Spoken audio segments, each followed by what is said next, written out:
Assalamualaikum warahmatullahi wabarakatuh. Perkenalkan, nama saya Maya Agustin dengan NIM 391200500014 dari program Studi Sistem Informasi. Di sini saya akan memenuhi tugas UAS Matematika Diskrit dengan materi aplikasi aljabar boolean. Aljabar boolean memiliki aplikasi yang luas, antara lain bidang jaringan, pensakralan, dan rangkaian digital. 1. Aplikasi dalam jaringan pensakralan. Saklar adalah objek yang mempunyai dua buah keadaan, buka dan tutup. Kita asosiasikan setiap peubah dalam fungsi boolean sebagai gerbang di dalam sebuah saluran yang dialiri listrik, air, gas, informasi atau benda lain yang mengalir secara fisik. Gerbang ini dapat berupa keran di dalam pipa hidrolik, transistor, atau dioda dalam rangkaian listrik, dispatcher pada alat rumah tangga atau sembarang alat lain yang dapat melewatkan atau menghambat aliran. Kita dapat menyatakan fungsi logika untuk gerbang yang bersesuaian. Pada fungsi tersebut, peubah komplement menyatakan closed gate, sedangkan peubah bukan komplement menyatakan open gate. Di sini ada contoh 3 bentuk paling sederhana. Bisa dilihat ya. Yang pertama itu output B hanya ada jika dan hanya jika X tertutup. Output B hanya ada jika dan hanya jika X dan Y tertutup.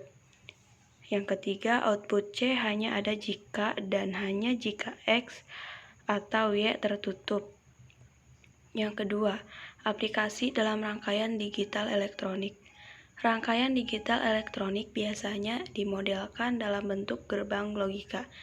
Ada 3 macam gerbang logika dasar, yaitu AND, OR, dan NOT. Secara fisik, rangkaian logika diimplementasikan dalam rangkaian listrik spesifik gerbang NOT.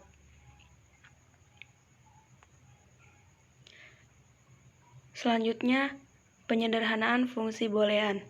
Penyederhanaan fungsi boolean dilakukan terhadap fungsi boolean yang belum optimal. Dalam arti masih dapat disederhanakan menjadi lebih efisien. Hal ini bermanfaat dalam mengefisiensi ataupun melakukan penghematan dalam penyusunan jaringan pensaklaran atau rangkaian logika. Selanjutnya, penyederhanaan fungsi boolean dapat dilakukan dengan salah satu dari 2 cara berikut, yaitu yang pertama secara aljabar, yang kedua menggunakan peta Carnot. Untuk yang pertama secara aljabar, berikut adalah contoh penyederhanaan beberapa fungsi boolean secara aljabar.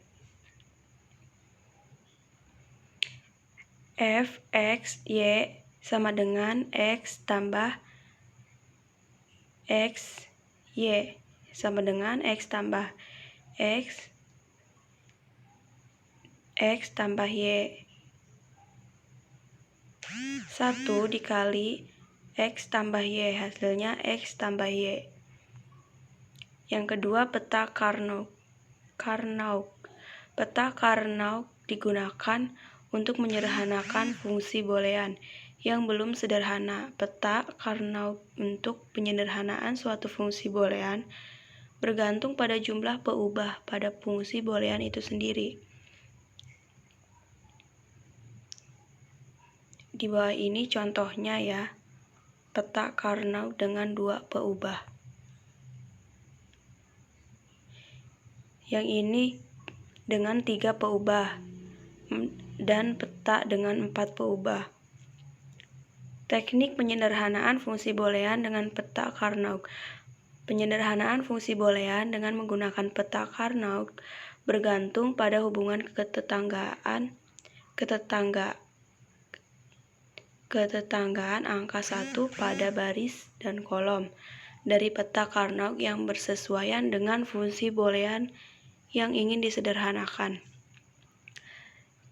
Berikut ini contoh penyederhanaan fungsi boolean dengan dua buah angka 1 yang bertetangga pada peta Carnot-nya. Sebelum disederhanakan, f di mana w, x, y, z. W, x, y, z tambah w, x, y, z. Hasil penyederhanaan f dalam kurung w, x, y, z sama dengan w, x, y.